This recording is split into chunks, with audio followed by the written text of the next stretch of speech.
Okay, too many things coming up. Okay, so question number 2, page number 500. So first question, okay. First question that we have is prove that lambda is an eigen value of matrix A if and only if lambda is an eigen value of A prime. ठीक है, that is first question. Yes, go ahead. What else? Let's just first collect questions जो भी हमारे problems हैं, और उसके बाद we'll just start doing them together. ठीक है, that is one. उसके अलावा do we have any?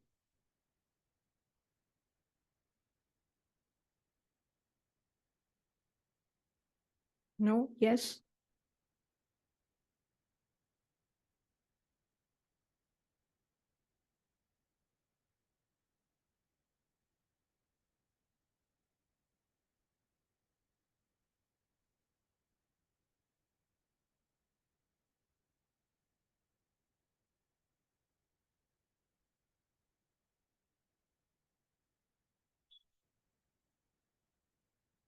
Okay, the other one. This is the first one. The other one is 483 page question 4. 483 page question 4. So is it that question, Nanya? Prove that these 4 vectors are linearly dependent. Is that the question?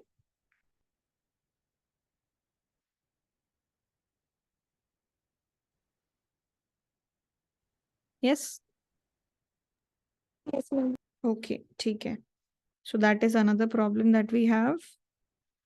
Prove that. So there are 4 vectors given. Prove that vectors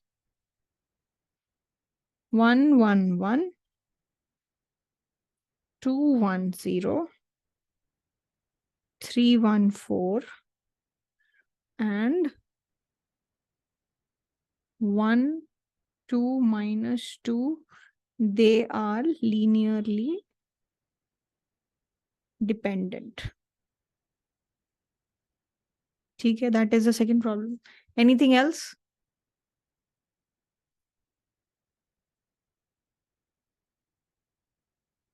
No, okay, ठीक है. So these are the 2 problems that you've mentioned. So पहले हम लोग इनको देखते हैं, and उसके बाद देखते हैं कि some people sent problems on the group, but now they are not here. So let's see. Okay, पहले हम लोग ये 2 problems discuss करते हैं. ठीक है. ठीक है जी, तो शुरू करते हैं.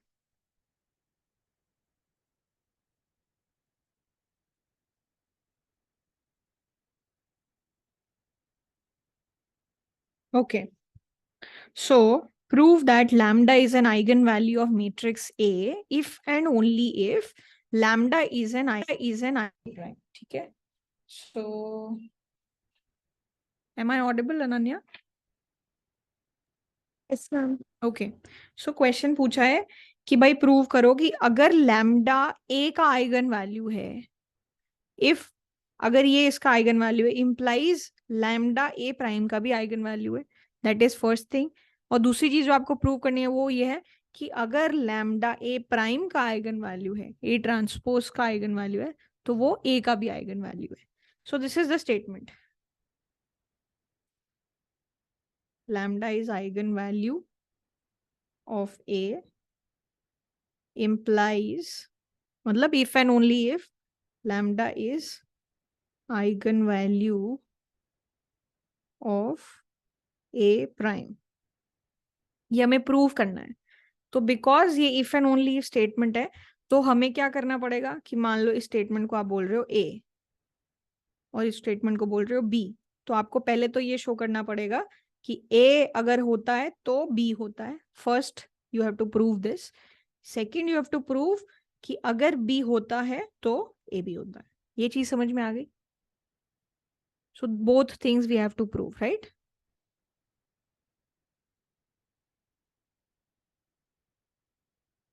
सो we will start with the first one. पहले यहां से शुरू करते हैं कि मान लो किसी ने बताया हुआ है कि भाई लैम्डा जो है ए का कोई एक आइगन वैल्यू है, ठीक है? एंड फिर आगे क्या होगा, फिर आगे हमें ये शो करना है कि भाई यही जो लैम्डा है ये ए प्राइम का भी आइगन वैल्यू है, ये हमें शो करना है, ठीक है? सो तो let's see, let's start from here कि सपोज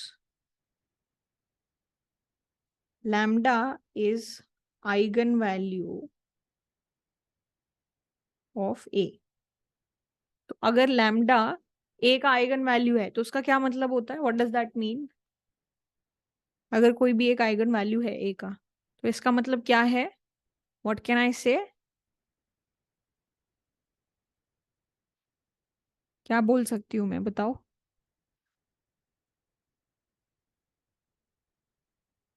कि क्या करना पड़ेगा, A times x equals to lambda x lambda x, where x eigenvector the eigenvector corresponding to lambda. Eigenvalue Yes, corresponding to lambda, ठीक है? Okay जी। तो हमें जो है, हमें क्या शो, हमें ये पता है गिवन,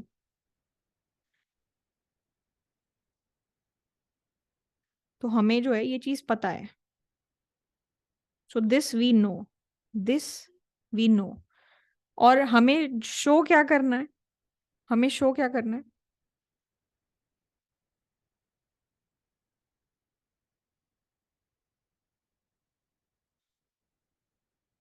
हमें प्रूफ क्या करना है कि जो लैम्डा है वो आइगन वैल्यू हो ए प्राइम के लिए भी, है ना? ये चीज हमें बतानी है, राइट? मैम पर क्वेश्चन में तो ये लिखा कि प्रूफ करो lambda is an eigenvalue of A hmm. If and only if lambda is an eigenvalue of A prime. Yes. तो इसका मतलब इन्होंने ये बोला, प्राइम की आइगन वैल्यू वो प्रूफ करना पड़ेगा ना, तभी ये होएगा। फिर से बोलो, एक बारी फिर से बोलो। पहले हमें लैम्डा को आइगन वैल्यू प्रूफ करना पड़ेगा ए प्राइम का, तभी वो फिर इसका होएगा ए का। तो हमें दोनों तरफ से बात करनी पड़ेगी कि मतलब जब भी आपको कोई इफ एंड ओनली स्टेटमेंट देता है तो मतलब आपको ये बताना होता है कि अच्छा अगर ये ट्रू है तो ये ट्रू होगा, और अगर ये ट्रू है तो ये ट्रू होगा। तो पहले हम इसके इस रूट से जा रहे हैं, पहले हम ये चीज शो कर रहे हैं, ओके मैम। और फिर हम लोग जब एक बारी अगर ये हो गया तो इसके बाद हमें ये भी शो करना पड़ेगा। Okay ma'am. दोनों चीजें शो करनी पड़ेगी, ठीक है? तो हमें यहाँ पे क्या शो करना पड़ेगा, वी हैव टू शो और to prove that lambda is an eigenvalue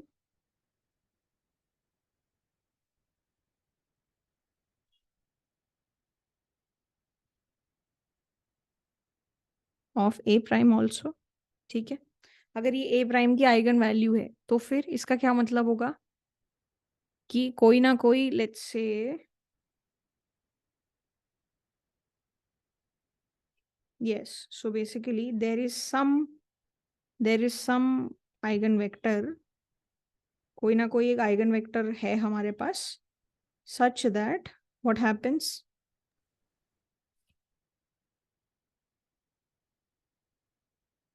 let's say मैं इसको ना क्या बोलती हूँ, इसको x1 बोल देती हूँ। x1 let's say is my eigen vector, ठीक है? जरूरी है क्या कि मेरा आइगन वेक्टर दोनों केस में सेम होगा? जरूरी नहीं है, इसलिए मैं थोड़ा सा डिस्टिंक्शन रख रही हूँ, राइट? तो अगर मुझे क्या शो करना पड़ेगा, A times there is some other eigenvector x2 lambda times x2, this is what I have to show, yes और नो? Yes ma'am.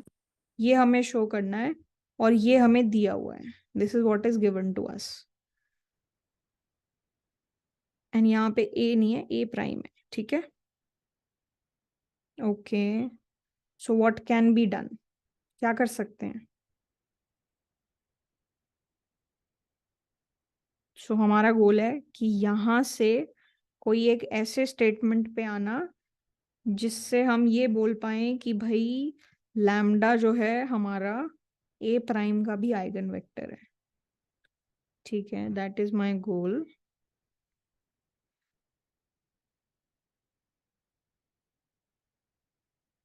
सो अगर ये इसका आइगन वैल्यू है,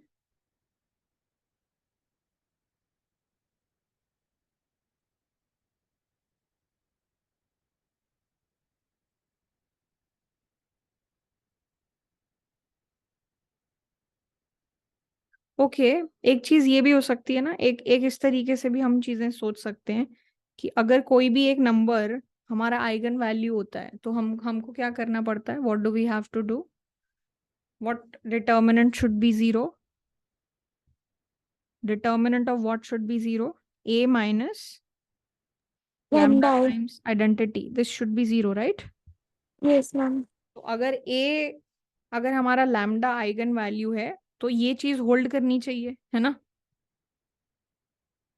राइट? Yes ma'am. ठीक है, that is the first thing,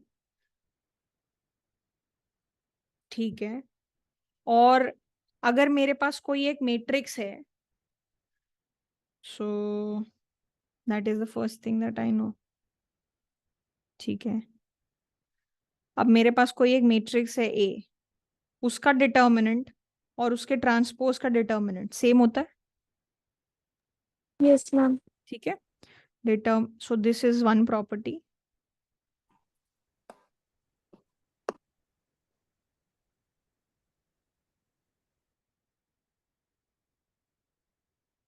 तो मैं अगर ये जो अंदर मैट्रिक्स है उसका ट्रांसपोज लूंगी तो क्या आएगा, what is, so basically I just have to prove this, I just do this,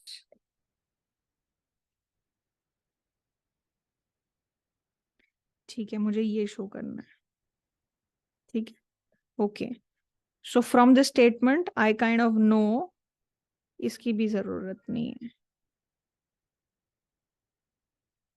ठीक है। अगर लैम्डा आइगन वैल्यू है ए का, इसका मतलब क्या है हमारे पास, this statement should hold. Can I take the transpose of this and the determinant will still be zero, right? So अगर ऐसा है तो इसका जब आप ट्रांसपोज लोगे अंदर तो क्या होगा, what will what will what is a plus b transpose, a transpose plus b transpose, right? That is what it is। Yes ma'am. ठीक है, तो अगर आप अंदर ट्रांसपोज ले रहे हो तो क्या मिलेगा आपको, A transpose minus lambda times identity, इस पूरे का ट्रांसपोज, और इसका डिटर्मिनेंट भी जीरो होना चाहिए, है ना। Yes ma'am. और लैम्डा जो है क्या है, वो लैम्डा क्या है, लैम्डा एक नंबर है, yes ma'am. Lambda is, guys I don't know what happened, okay, lambda is a number. तो जब आप इसका ट्रांसपोज करोगे तो नंबर तो बाहर ही आ जाएगा, है ना, मेरे पास क्या रहेगा,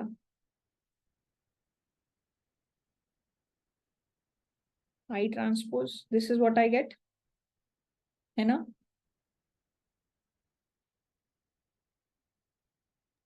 यस मैम। ठीक है, और आइडेंटिटी मैट्रिक्स का ट्रांसपोज खुद आइडेंटिटी मैट्रिक्स होती है ना, यस और no,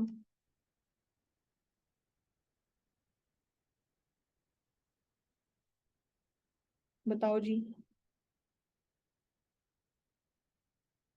yes ma'am. Identity matrix का ट्रांसपोज तो खुद वही होता है, तो फिर मेरे पास क्या बच गया,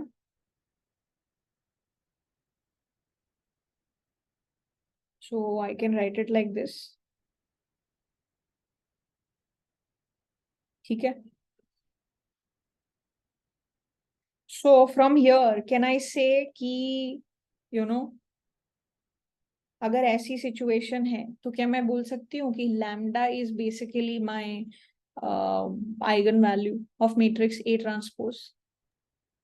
yes ma'am. Implies, what can I say, lambda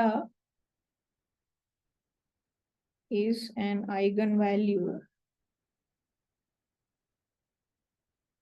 of A transpose, और मुझे यही शो करना था, है ना, कि अगर लैम्डा ए का आइगन वैल्यू है तो लैम्डा ए ट्रांसपोज का भी आइगन वैल्यू है ना?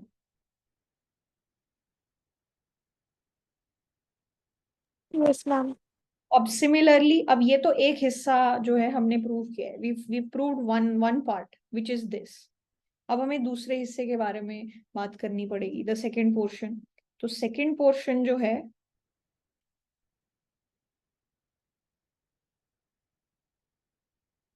ठीक है, सेकेंड पोर्शन क्या है कि lambda is an eigenvalue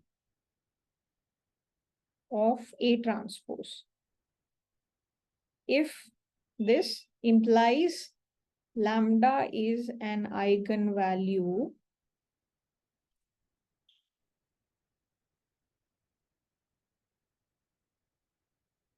of A, है ना, ये मुझे शो करना है।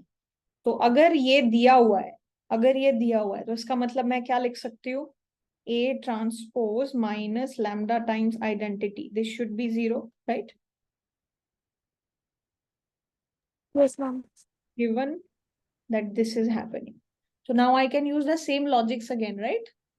कि भाई आपका A ट्रांसपोज का डिटर्मिनेंट A के डिटर्मिनेंट के बराबर होता है ना, तो आप अंदर जो है फिर से ट्रांसपोज ले लो, है ना? So if you do that, A transpose का ट्रांसपोज माइनस लैम्डा आइडेंटिटी का transpose, this is also equal to 0, right?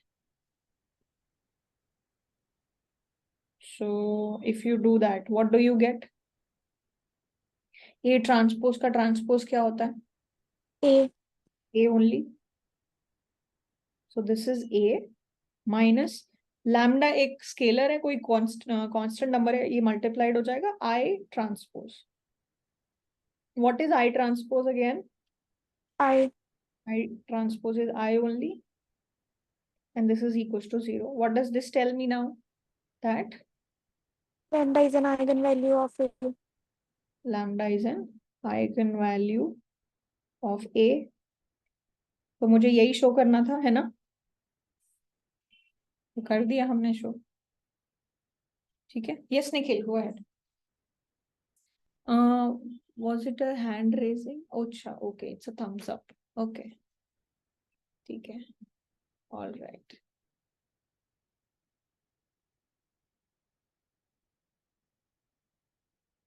There is a feature on Zoom which says recognize hand something. It has recognize hand gestures. Has anybody explored it? क्या मतलब होता है इसका? Because I thought that while I in video say something, it'll recognize it, but I wonder what it does. Okay, if anybody ever tries, tell me also. Okay, Ananya, this is clear, first part? Yes ma'am. ठीक है, चलो अब दूसरे problem पे चलते हैं। और दूसरा प्रॉब्लम जो है वो क्या है कि prove that vectors this this this and this they are linearly dependent. तो बेसिकली हमारे पास 4 वेक्टर्स हैं और हमें ये शो करना है, प्रूव करना है कि ये लीनियरली डिपेंडेंट है, ठीक है। तो कोई भी set of vectors linearly dependent है, ये कैसे प्रूव करेंगे? लॉजिकली लीनियरली डिपेंडेंट कब बोलते हैं हम? कोई भी सेट ऑफ वेक्टर्स को लीनियरली डिपेंडेंट कब बोलेंगे?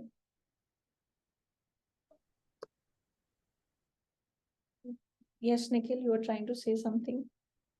मैम 4 इक्वेशन बन जाएंगी ठीक है, जब हम ये C1 प्लस मतलब C1 into first vector C2 करेंगे और फिर उनको सॉल्व कर लेंगे। ठीक है, तो मतलब ठीक है, सॉल्व तो कर लोगे, ठीक है, लेकिन कब क्या होगा कि बोलोगे कि लीनियरली डिपेंडेंट है? C1 into first vector C2 into second vector is equal to 0, मतलब लीनियर कॉम्बिनेशन में लिख सकते हैं तो। कंडीशन होता है, क्या होता है, क्या होता है, फिर से बताओ। Non trivial. नॉन ट्रिवियल अगर सोल्यूशन हो, मतलब कोई ना कोई एक C1 C2 C3 C4 value अगर नॉन जीरो आ जाए तो क्या बोलोगे? डिपेंडेंट की इंडिपेंडेंट? इंडिपेंडेंट। डिपेंड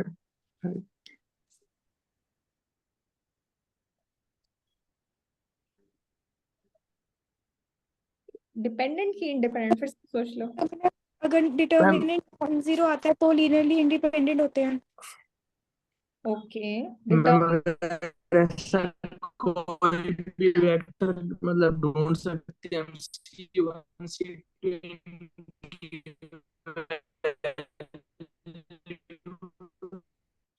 सेटिस्फाई कर रही है तो वो डिपेंडेंट है। Okay guys, is this my internet issue और because I was, your voice was lagging too much. तो कोई भी निकल्स, ओके ठीक है, कोई भी सेट ऑफ वेक्टर्स को आप लीनियरली डिपेंडेंट कब बोलते हो? जब आप कोई, मतलब कोई भी एक, उसमें से कोई भी एक वेक्टर को बाकी की लीनियर कॉम्बिनेशंस के तरीके से लिख सकते हो। या फिर एक और जो हमारा दूसरा क्राइटेरिया था वो क्या था कि भाई आप जो है इनको सबको 0 0 0 0 लिख के तो इसको जीरो कर ही सकते हो, बट इसके अलावा अगर कोई भी नॉन ट्रिवियल सोल्यूशन आता है तो ये जो है डिपेंडेंट होंगे कि इंडिपेंडेंट होंगे? Dependent ma'am. They will be dependent. So अगर मेरे पास इनका जब आप लीनियर कॉम्बिनेशन करते हो और ये जीरो हमें लेके आना है, अगर ये कोई भी नॉन ट्रिवियल सोल्यूशन के लिए जीरो आ रहा है, नॉन ट्रिवियल सोल्यूशन के लिए जीरो आने का मतलब है कि भाई कोई भी एक भी वैल्यू ऐसी आ गई ना, C1 C2 C3 C4 का कोई भी एक ऐसा पेयर जिसमें कम से कम एक वैल्यू नॉन जीरो, अगर ऐसी पॉसिबिलिटी है तो ये जो सेट ऑफ वेक्टर्स होंगे ये क्या होंगे? Linearly dependent. कि मान लो अगर गलती से, मान लो अगर ऐसी सिचुएशन आ गई कि C1 की वैल्यू 1 आ रही है, बाकी तीनों वैल्यू 0 आ रही है, तो मेरा ये जो सेट ऑफ वेक्टर्स है ये डिपेंडेंट होगा। और अगर ऐसी कोई पॉसिबिलिटी है ही नहीं, ऐसा मतलब हो ही नहीं सकता, तो ये कैसे होंगे? डिपेंडेंट की इंडिपेंडेंट? इंडिपेंडेंट। तो वो इंडिपेंडेंट होंगे। तो अभी हमारा गोल क्या है यहाँ पे? हमारा गोल ये है, ये ढूंढना कि भाई क्या कोई C1 C2 C3 C4 की वैल्यू एग्जिस्ट करती है जो थोड़ा सा जिसके लिए नॉन जीरो C की वैल्यूज आ जाए, है ना?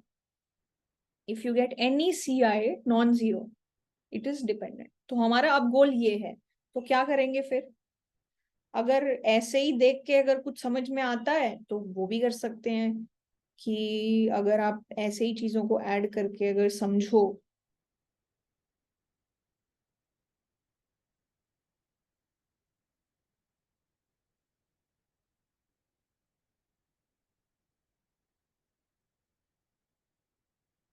नहीं ठीक है, तो फिर क्या करें? सिंपल इसको जो है एक्सपैंड करो और देखो क्या वैल्यूज आ सकती हैं। ठीक है, तो क्या होगा? C1 plus 2 times C2 plus 3 times C3 plus C4 equals to 0। ये हो गई पहली इक्वेशन। मैम अगर डिटर्मिनेंट नॉन जीरो होता है, ठीक है, अगर डिटर्मिनेंट नॉन जीरो होता है तो वो लीनियरली डिपेंडेंट होते हैं। अगर डिटर्मिनेंट नॉन जीरो होता है तो लीनियरली इंडिपेंडेंट होते हैं। यस यस, बट यहाँ पे तो वो वाला केस हो गया ना बेटा, फोर 4 कॉलम्स हो गए और 3 रो हो गए, तो डिटर्मिनेंट वाला तो सिचुएशन ही नहीं है ना? तो इसलिए हम लोग इसको थोड़ा सा उस तरीके से देखेंगे।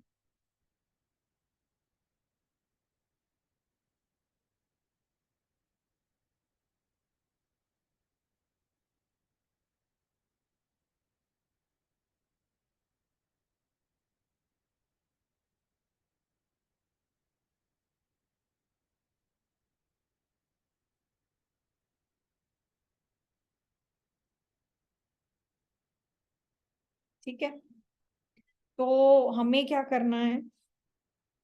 हमें देखना है कि क्या कोई ऐसी C1 C2 C3 की वैल्यू एग्जिस्ट करती है। तो क्या करें, बताओ क्या करना चाहिए? मैम एक किसी वेरिएबल को कुछ मान लेंगे और फिर मतलब माइनस करके एक को वैसे हटा देंगे और फिर दो सॉल्व कर लेंगे। ऐसे भी कर सकते हैं, वेरी गुड। इसके अलावा मैं सोच रही हूँ कि और हमारे पास क्या सिचुएशन होती थी कि इसका अगर हम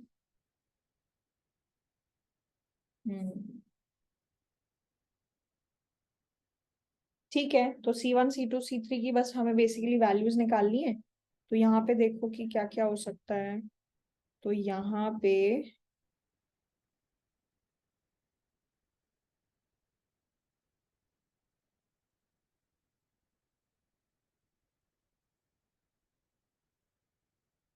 अब यहाँ पे देखो कोई ना, अब हमारे पास चार वेरिएबल्स हैं, है ना।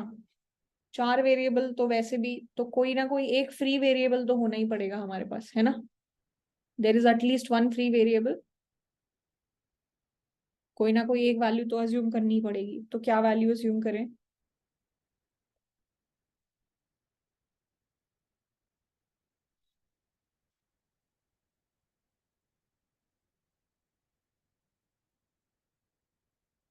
We can assume any value, ठीक है, whichever one is of your choice. So we can assume C4, ठीक है। C4 कुछ भी अज्यूम कर लो और फिर इसके हिसाब से सॉल्व कर लो, ठीक है।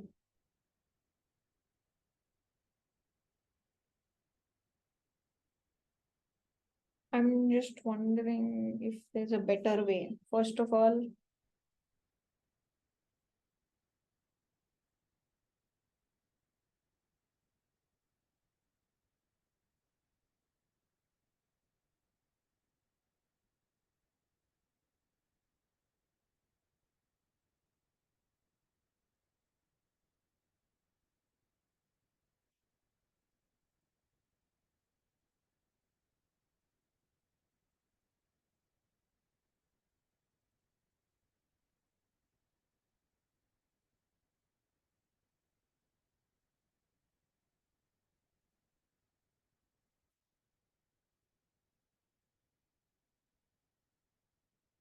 समझ गई, ठीक है, चलो।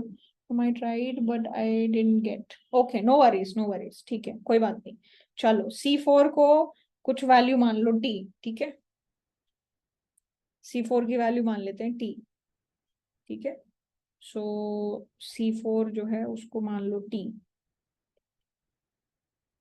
सो मेरी जो इक्वेशन है वो क्या हो गई? C1 plus 2C2 plus 3C3 equals to minus T।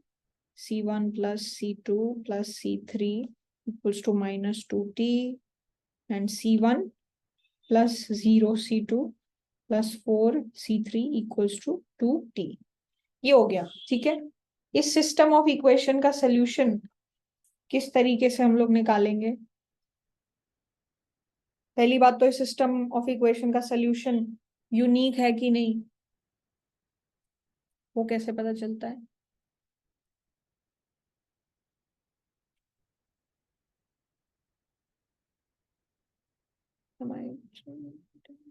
Okay,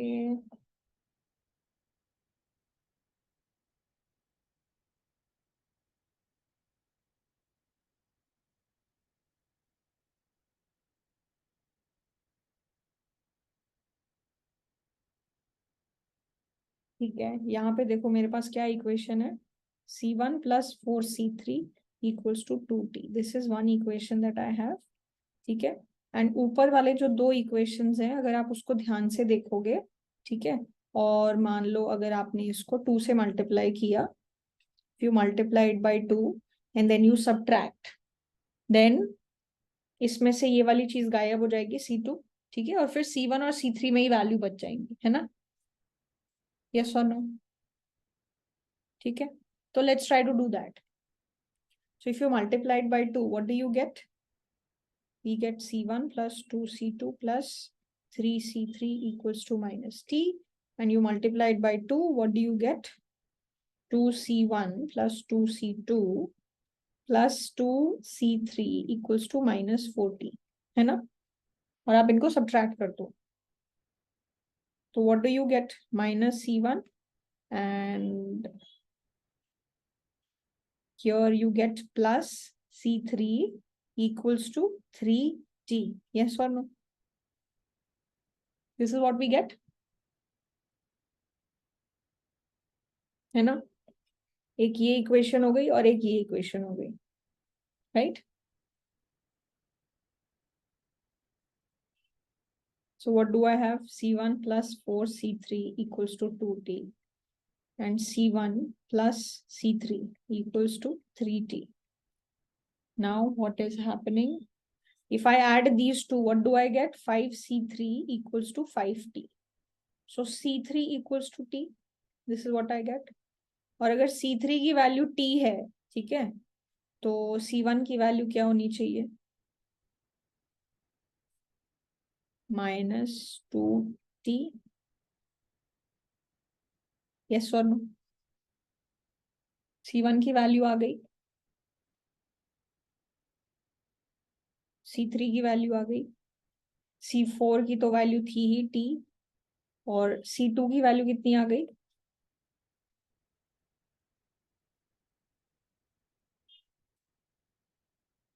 C2 की वैल्यू इसमें से आप कहीं से भी यूज कर सकते हो, C1 plus C2 plus C3 equals to -2T.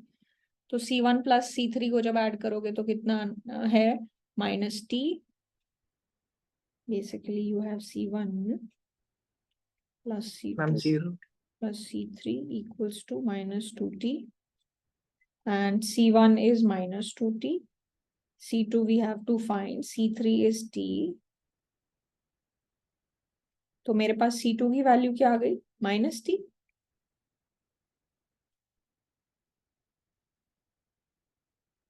Right,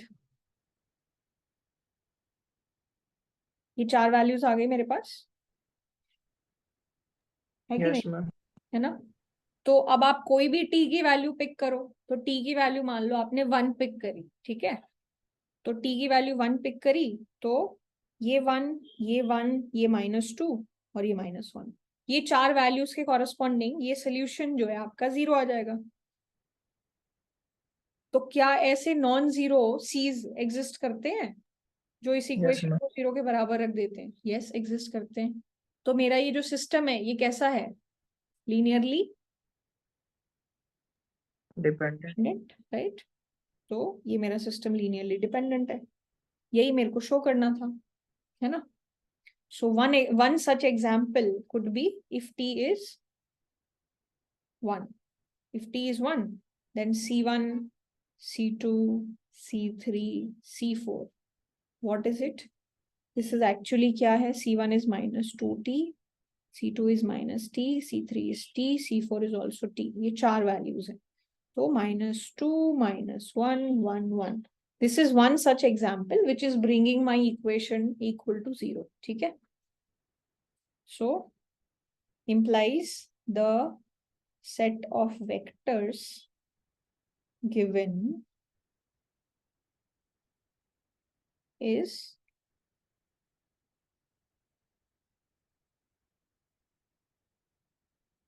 linearly dependent. ठीक है? Is that okay? ठीक है अनन्या?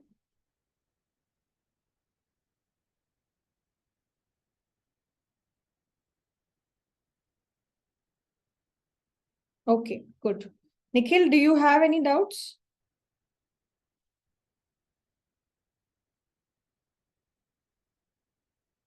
Okay, all right. एक दो, okay, no. So कुछ लोगों ने ना ग्रुप पे डाउट्स पूछे हुए थे. If you guys are interested, you can. I'm not sure, they are not here, so you know somebody asked one question. If you guys want, you can stay. It's totally up to you. Okay. वैसे किसी ने एक book का भी question पूछा था, so let me just bring that first. This is PYQ. There is another doubt that someone sent, which was this. Have you guys tried this?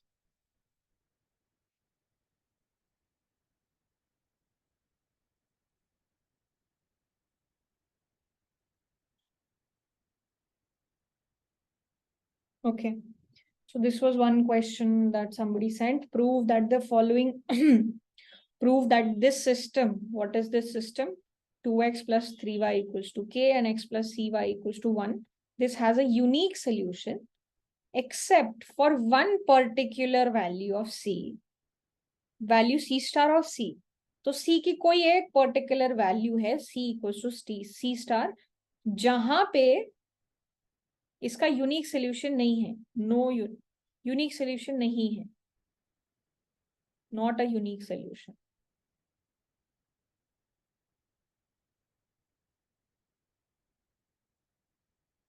And for rest of all like बाकी सारे values के लिए it has a unique solution.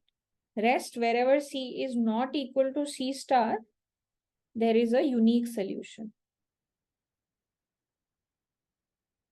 Unique solution to the system of equation. Okay, and you have to find this solution कि भाई वो C star की कौन सी value है जिसके लिए यूनिक नहीं है और बाकी सबके लिए यूनिक है। ठीक है, prove also that for C equals to C star, this system has no solution except for a special value K star of K।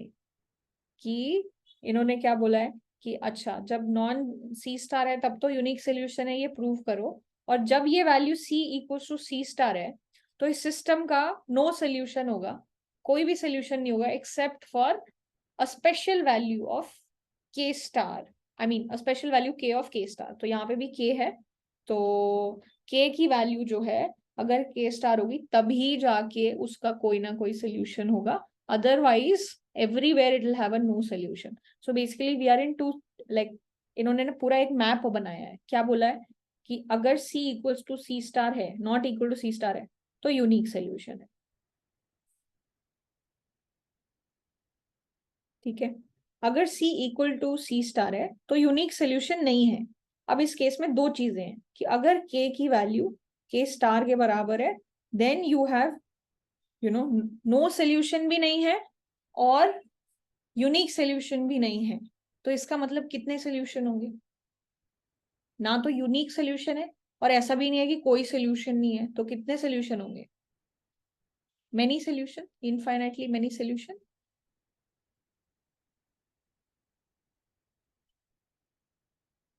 ये हो गया। और अगर k की वैल्यू k स्टार के बराबर नहीं है तो then you have a situation of no solution. ये इन्होंने पूरी स्टोरी जो है प्रेजेंट की है। ठीक है, तो अब आपको पूरा सोल्यूशन बताना है। पहली बात तो फाइंड दिस सोल्यूशन, तो पहले तो C स्टार की वैल्यू बताओ। ठीक है, and prove that for C equals to C star, तो जब C की वैल्यू C स्टार के बराबर होगी तो सिर्फ वो K स्टार वैल्यू है जहां पे आपका सोल्यूशन जो है इनफाइनाइटली मेनी वैल्यूज होगा। So please also find that value, this is what is asked. ठीक है, क्वेश्चन समझ में आ गया? C स्टार निकालो, K स्टार निकालो और जितने भी जो भी सोल्यूशंस आएंगे वो भी निकालो। ठीक है, चले करें।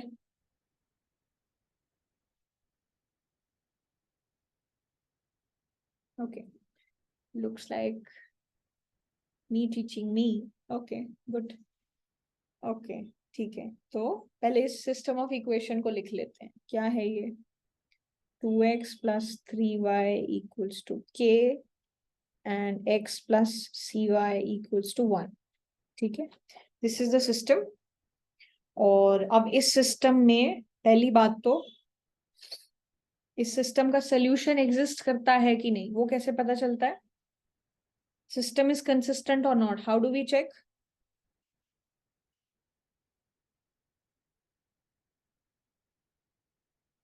सिस्टम इज कंसिस्टेंट मतलब सिस्टम का सोल्यूशन एग्जिस्ट करता है।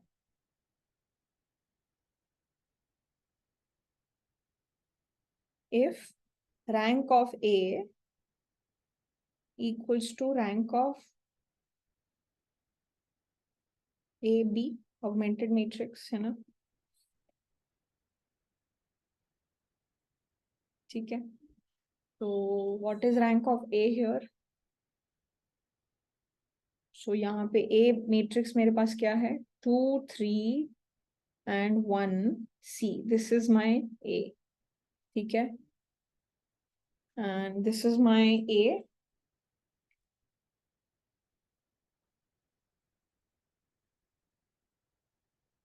and then this is my AB। 2 3 1 C K 1। ठीक है, तो what is the determinant of A? This is 2C minus 3, right? तो C की क्या वैल्यू हो जब ये डिटर्मिनेंट 0 हो जाएगा? 3/2। So if C is 3/2 implies determinant of A is 0, है ना? And what would that mean कि रैंक ऑफ A कितनी हो जाएगी? 2। 2 होगी कि नहीं होगी? नॉन जीरो डिटर्मिनेंट सही होता है ना? तो यस मैम। जब C की वैल्यू 3/2 आ गई तो ये तो 0 हो गया, है ना? Yes ma'am. तो 2/2 वाला तो 0 हो गया, तो रैंक 2 तो नहीं हो 3। सकती, है ना? फिर रैंक 1 हो गई, क्योंकि कोई भी एक वैल्यू पिक कर लो तो वो तो नॉन जीरो आ रही है ना?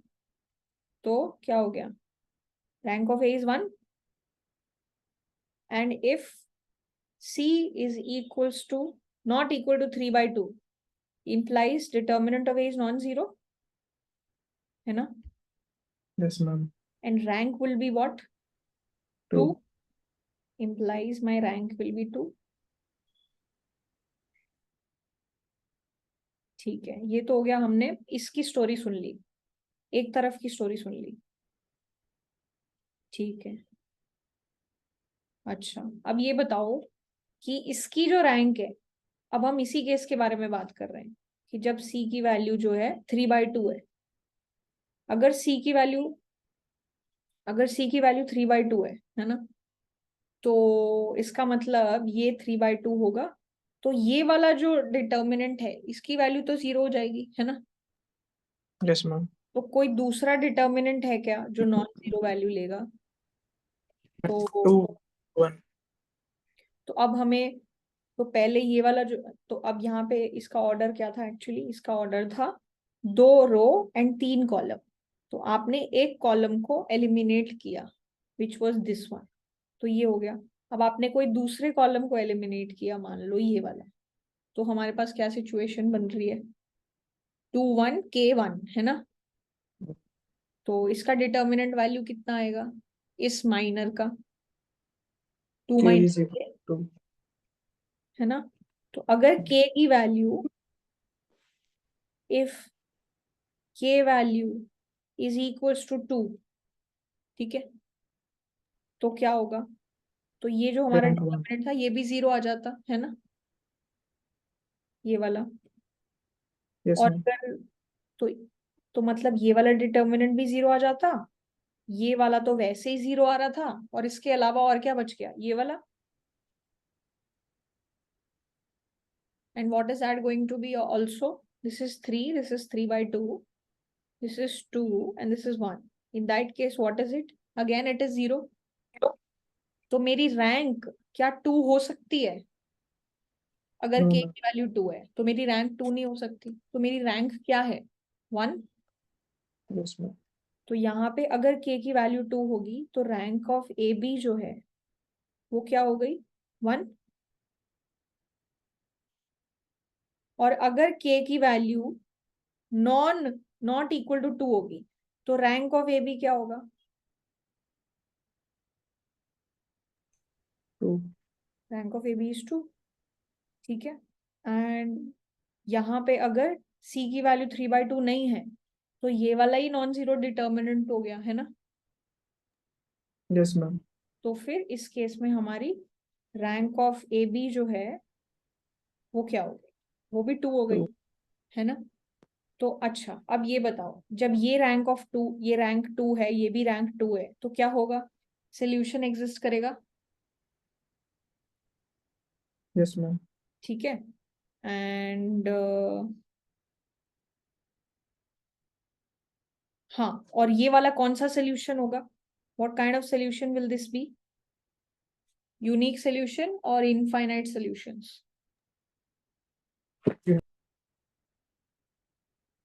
तो अगर, अब हम देख रहे हैं if C value is not equal to 3/2, rank of A is equals to rank of B, तो सिस्टम कंसिस्टेंट तो है, बट मुझे बस ये चेक करना है कि मेरा सिस्टम वैसा है क्या, मतलब यूनिक सोल्यूशन देता है क्या। तो यूनिक सोल्यूशन वो कब देगा, जब मेरे पास कोई फ्री वेरिएबल ना हो, है ना। तो do I have a free variable here, जब मेरी रैंक 2 है तो do I have any free variable, no, zero free variables, right. तो ये दोनों ही चीजें यूनिकली डिटरमाइंड होंगी। तो जब मेरा ये मैट्रिक्स, मेरी ये जो ए मैट्रिक्स है उसकी रैंक बिल्कुल इसके ऑर्डर के बराबर है, तो मेरे पास यूनिक सोल्यूशन होगा, है ना। तो then I will have a unique solution.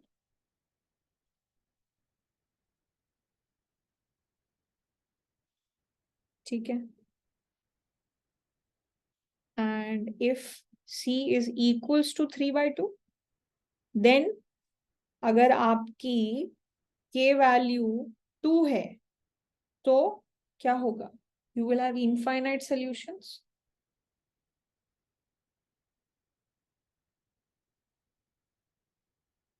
Because अगर के वैल्यू 2 है तो आपकी रैंक ऑफ ए और रैंक ऑफ ए बी और रैंक ऑफ A1 है, ठीक है। और you also have a free variable which will lead you to have multiple solutions. You will have infinite solutions then. And if C is equals to 3/2 and K is not equal to 2, then what happens? Your rank of AB is 2 and your rank of A is 1. So that means you do not have any solution, no solution.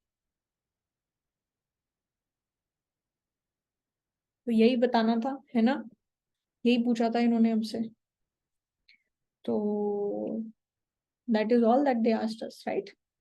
And इसके अलावा फिर इन्होंने हमसे ये भी पूछ लिया था कि फाइंड दिस सोल्यूशन। तो ये सब हमने प्रूव कर दिया था कि ये प्रूविंग वाला पार्ट, बस ये वाला पार्ट रह गया, find the solution, find the solution. तो अब इस केस में आप ये आराम से फाइंड आउट कर ही सकते हो। कैसे, कि जब सी की वैल्यू नॉट इक्वल टू 3/4 है तो आपको वैल्यू निकालनी है, सिस्टम को सॉल्व करना है basically. These are the two equations, these are the two equations and you have to solve them, ठीक है। ये वैल्यू आपको सॉल्व करनी है, तो इस पूरी इक्वेशन को 2 से मल्टीप्लाई करो, ठीक है, उससे x कैंसिल हो जाएगा, you will get the value of y and then you'll also get the value of x, that will, whatever that value comes up, that will be your unique solution, ठीक है। Similarly अब ये वाला जो infinite solution है, तो यहाँ पे c की वैल्यू भी रख दो, k की वैल्यू भी रख देना, ठीक है। जब c की और k की वैल्यू ये सब आप रखोगे, तो c की वैल्यू जब आप क्या रखोगे 3/2 और k की वैल्यू रखोगे 2, तो ये एक्चुअली क्या हो गया है कि this equation and this equation are exactly the same, right. It's just that नीचे वाली इक्वेशन को 2 से डिवाइड कर दिया, है ना। दोनों इक्वेशन बिल्कुल सेम हो गई। So that this gives you infinite solution कि x की वैल्यू जो है basically you can what ever, कि टी की वाई की वैल्यू कोई रख सकते हो टी, उसके बेसिस पे एक्स की वैल्यू आ जाएगी। So you will have infinite possible values of X and Y. So that is how you can figure out the solution, ठीक है। Okay, all right, I think this should be fine with whosoever asked this problem.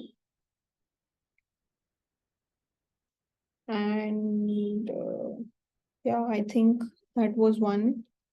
And then Nikhil, if you want, I mean, there's no compulsion, you can stay or leave. Don't feel ki I'm the only one, that is why I'll have to stay, okay. uh, there were 2 more problems that people asked.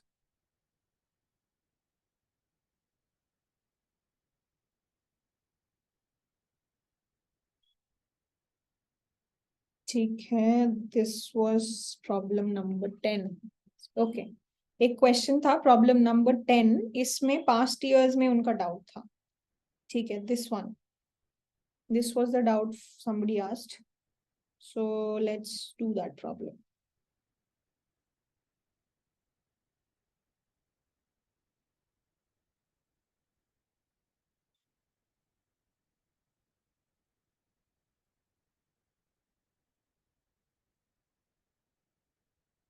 Okay,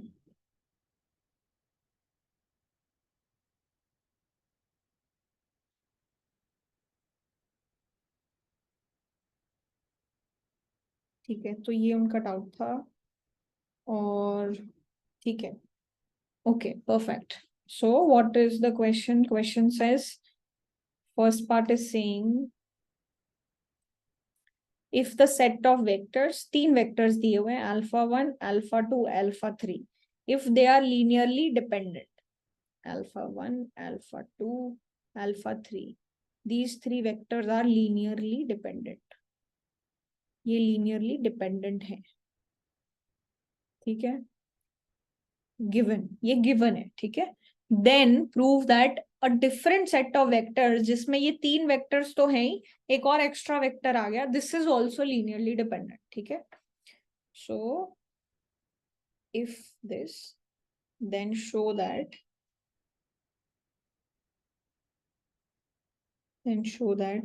alpha 1, alpha 2, alpha 3, alpha 4 is also linearly dependent.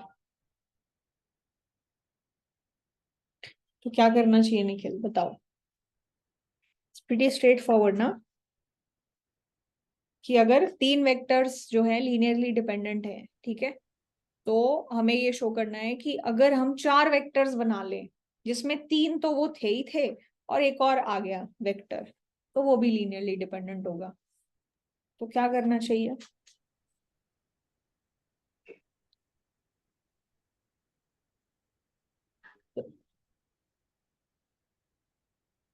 Ma'am first set के लिए कोई C1 value ऐसी ढूंढ लेनी चाहिए जिससे मतलब zero नहीं हो रही हो.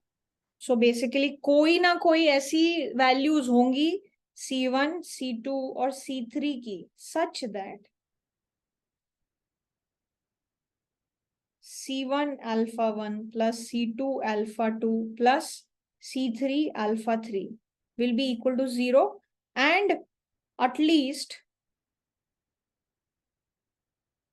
one CI is not equal to 0, right? कोई ना कोई एक नॉन जीरो CI होनी चाहिए, है ना, तभी मैं इसको लीनियरली डिपेंडेंट बोलूंगी, है ना, राइट? यस. तो मैं क्या करूं, अब मुझे ये चारों alpha 1, alpha 2, alpha 3, तो मान लो मैंने इनको ना C1 स्टार, C2 स्टार और C3 स्टार बोल दिया, ठीक है, मेरे स्पेशल वाले CIs हैं ये, ठीक है. तो अब मुझे ये बताना है कि भाई alpha 1, alpha 2, alpha 3, alpha 4, इसके लिए कुछ ऐसा CIs C1, C2, C3, C4 की वैल्यू निकालनी है जो इसको जीरो वैल्यू के बराबर रखे और कम से कम एक नॉन जीरो. तो मैं यहाँ पे सेम ये वाली वैल्यूज नहीं रख सकती, C1 star plus C2 star plus C3 star, और इसको मैं यहाँ पे जीरो वैल्यू रख दूंगी. और मैं क्या बोल रही थी कि ऊपर कम से कम एक CI तो नॉन जीरो है, तो यहाँ पे भी कम से कम एक CI तो नॉन जीरो होगा ही, बिकॉज ये एग्जैक्टली सेम नंबर्स हैं.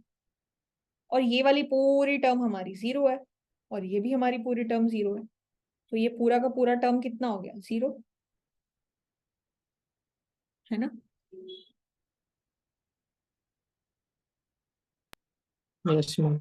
So my set of CIs C1, C2, C3, C4 वो क्या हो गया? C1 star, C2 star, C3 star, comma 0, where at least one CI star is non-zero, and because of which this alpha 1, alpha 2, alpha 3 and alpha 4 they are dependent, है ना, linearly dependent. Implies alpha 1, alpha 2, alpha 3, alpha 4 are linearly dependent.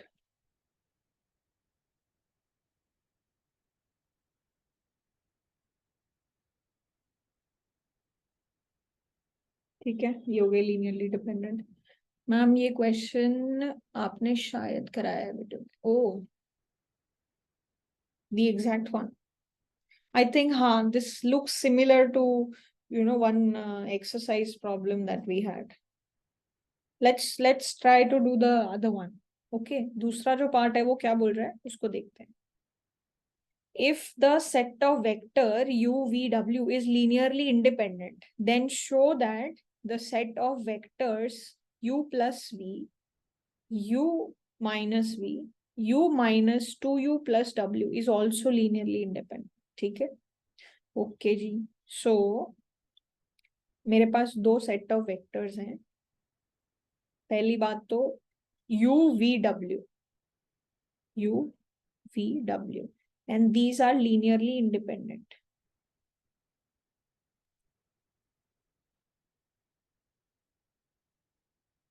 These are linearly independent. इसका मतलब क्या है कि अगर मैं c1u plus c2v plus c3w करती हूँ ना, और इसको 0 के बराबर रखती हूँ, इसका मतलब क्या होता है, c1 equals to 0, c2 equals to 0 and c3 equals to 0.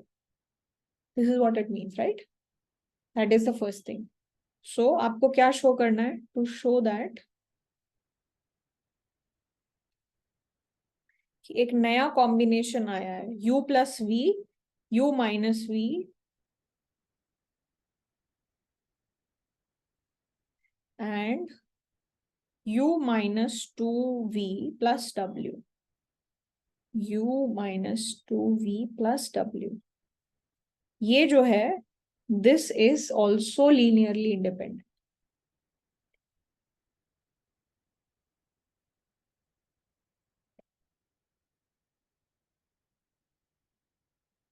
ठीक है, तो अब हमें ये शो करना है, हमें पता है ये. ठीक है, तो देखते हैं फिर. हमें यही शो करना है कि इसको अगर किसी कांस्टेंट से मल्टीप्लाई करके ऐड करोगे तो वो सारे कांस्टेंट्स के जो वैल्यू हैं वो कहीं ना कहीं 0 ही होने चाहिए. ठीक है, so maybe let's try to see if we can find something, right? तो मान लो मेरे जो कांस्टेंट वैल्यू है उसको मैं क्या लिखूं, यहाँ पे तो c1 c2 c3 लिख दिया. a1 a2 a3 लिखते हैं.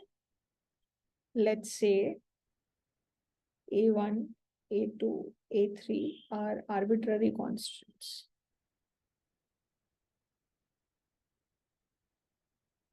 ठीक है, तो मैं क्या कह रही हूँ कि भाई ठीक है, मुझे एक नंबर चाहिए a1 such that u plus v plus a2 u minus v plus a3 u minus 2v plus w. ये इक्वल्स टू 0 करना है और मुझे a1 a2 और a3 की वैल्यू निकालनी, right? And based on what kind of values do I get of a1 a2 a3, I will be able to say whether they are linearly dependent और independent. ठीक है, अगर कोई भी non zero value के लिए अगर ऐसा आ रहा होगा तो मतलब ठीक है, ये डिपेंडेंट है. अगर सारे वैल्यू 0 आ गए, ये पूरा एक्सप्लेनेशन देते देते इसको सॉल्व करते करते, तो मतलब ये जो सेट है ये क्या होगा, ये लीनियरली क्या होगा, independent, right? So let's see कि a1 a2 a3 की क्या वैल्यू आती है. तो आप क्या करो, आप पूरा ये जो पूरा सिस्टम है इसको सिंप्लीफाई करो. a1u प्लस क्या है यहाँ पे, a1v plus a2u minus a2v plus a3u minus 2a3v. ठीक है, एंड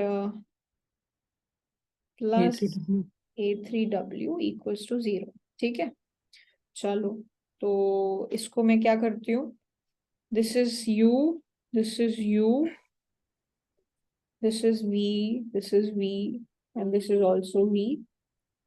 अच्छा, दिस इज ऑल्सो u. ठीक है, this is also u and this is w.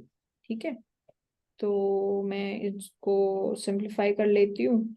तो मेरे पास क्या आ रहा है कि भाई a1 plus a2 plus a3 u है ना, plus a1 minus a2 minus 2a3 times v plus a3 times w equals to 0, है ना. ये आ रहा है मेरे पास. तो अब मेरे को पता है कि भाई मान लो मैंने इसको रिप्लेस करके कोई भी एक कांस्टेंट लिख दिया, ये इस पूरे को रिप्लेस करके, इस पूरे को रिप्लेस करके और इस पूरे को रिप्लेस करके, मान लो मैं इसको ये लिखती हूँ कि भाई ये मेरा C1 है, चलो C1 मत लिखो, ये मेरा K1 है, ये मेरा K2 है और ये मेरा K3 है ना। तो बिकॉज मैंने बोला हुआ है कि U, V और W ये लीनियरली इंडिपेंडेंट है, तो इसका मतलब ये जो वैल्यू है ये 0 होनी चाहिए, पूरी की पूरी वैल्यू, है ना। और ये भी 0 होनी चाहिए, पूरी की पूरी वैल्यू, और ये भी 0 होनी चाहिए, है ना। K1 K2 yes ma'am. All should be 0 only, right.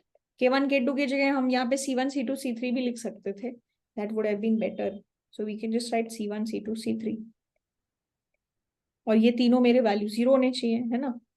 तो जब मैं इनकी वैल्यू 0 रखूंगी तो मेरे पास क्या आ रहा है, A1 plus A2 plus A3, पूरा ये जो कॉम्बिनेशन है ये क्या होना चाहिए, 0।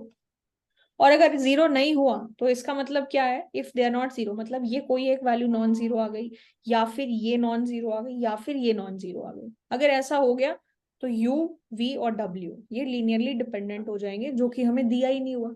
तो इसलिए we have to all together make them 0, so this should hold, and then A1 plus A1 minus A2 minus 2A3 should be 0 and A3 should be 0. So अगर A3 0 है तो A3 तो 0 हो गया। अगर A3 0 है implies फर्स्ट इक्वेशन क्या हो गया, A1 plus A2 equals to 0, and second equation क्या हो गया, A1 minus सब A2, 0 ही आएंगे।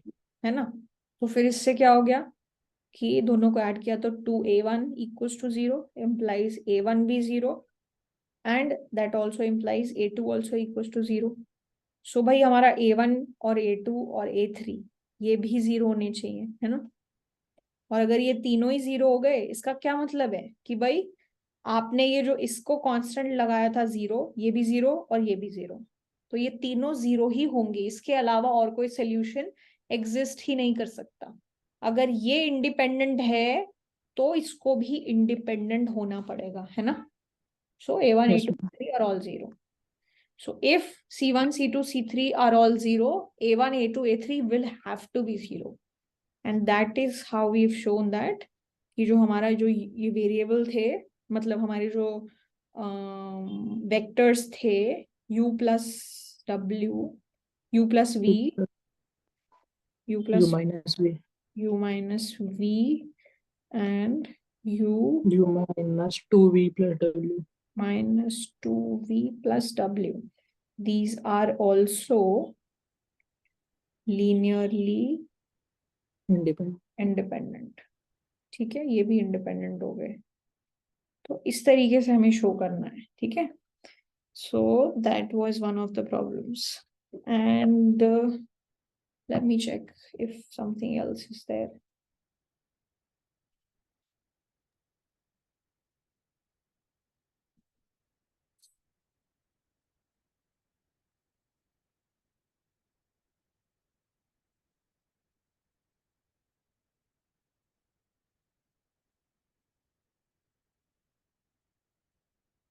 क्वेश्चन 7 पूछा हुआ है किसी ने पेपर्स में से, question 7, this one, write the, this is the model.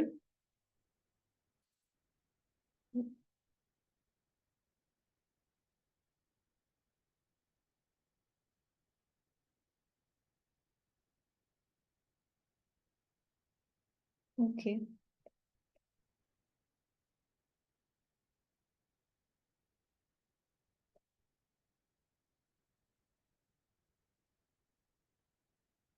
I think ऐसा हमने एक बिल्कुल सिमिलर क्वेश्चन किया भी है ना, इकोनॉमिक इंटरप्रिटेशन क्या होती है ना। यस मैम, फर्स्ट क्लास में हम शायद यही करा था। है ना। I think let's leave it here, because I mean they've just sent the question. अब पूरे क्वेश्चन में क्या डाउट है वो तो हमें पता नहीं है। let's wait, if it again comes up, we'll discuss it later. ठीक है, ठीक है, all right, I think that's it, and ठीक है, spend more time on the PYQs. Abhi I'm making the same for chapter 15 and then 16 and 17. So you can do more of that. And yeah, guys, participate in. So this is for the people who have not turned up. Participate, come for your doubt classes. Otherwise, you will separately come and say, "Ma'am, ये नहीं समझ में आया." Come for the doubt classes. ठीक है? If there are more people, we could also discuss PYQs separately. So that is something that we could do. Okay. All right. Okay. Okay, Nikhil. Thank you. Take care. Bye bye.